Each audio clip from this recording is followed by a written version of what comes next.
Čia jūsų didžiausia detalė, ne?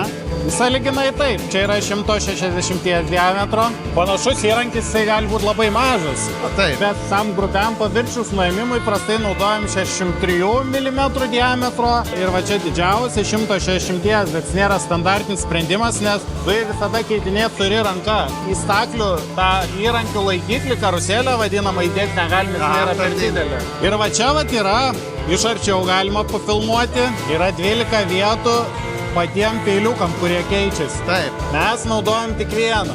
Vieną peiliuką per 12 vietų. Taip, nes tai ir išduoda patį gražiausią paviršių. Tų peiliukų apdirbimo aukščiai šiek tiek skiriasi. O kad išdirbti patį geriausiai įmanomą paviršių, užtenka tik vieno.